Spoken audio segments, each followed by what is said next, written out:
दोस्तों, American space agency NASA ने ये दावा किया है कि उन्होंने मंगल ग्रह के ऊपर जीवन के सबूत ढूंढ लिए हैं। जी हाँ, नासा का जो परसिवरेंस रोवर है उसने ये डिस्कवरी की और कुछ ऐसे इमेजेस नासा को भेजे हैं जिससे ये साबित किया जा सकता है कि पुराने ज़माने में यानी कि बहुत प्राचीन काल में मार्स यानी कि मंगल ग्रह के ऊपर जीवन सूक्ष्म रूप में उपलब्ध था। दोस्तों, परसिवरेंस रोवर को नासा के मार्स मिशन के अंतर्गत मंगल ग्रह के ऊपर भेजा गया था। परसिवरेंस रोवर को 3 ऑब्जेक्टिव के लिए मंगल ग्रह के ऊपर भेजा गया था। सबसे पहले इसका जो ऑब्जेक्टिव था ये था कि इसको मंगल ग्रह की सतह के ऊपर प्राचीन जीवन के सबूत ढूंढने थे।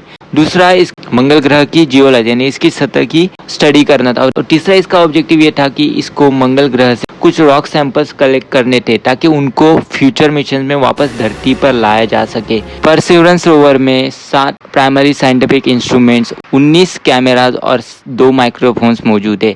ये रोवर पिछले 1700 दिनों से मंगल ग्रह की जिजेरो क्रेटर में एक्टिवली अपनी स्टडी कर रहा है और इसने अभी तक 23 रॉक सैंपल्स, 2 सॉइल सैंपल्स और 1 एटमॉस्फेरिक सैंपल को कलेक्ट कर लिया है। दोस्तों, परसिवरेंस रोवर ने 2024 में जुलाई के महीने में नेरिटवा वैलीज नाम की मंगल ग्रह की एक नदी को एक्सप्लोर किया। अब नेरिटवा वैलीज नाम की ये नदी अभी सूखी हुई है, लेकिन रिसर्चर्स का मानना है कि प्राचीन काल में इसमें पानी बहता था। इस नदी के दोनों छोर की तरफ एक पत्थरों का जमाव बना हुआ है। ये पत्थरों का जमाव नदी के बहाव के कारण बना हुआ होगा, ऐसा रिसर्चर्स का मानना है।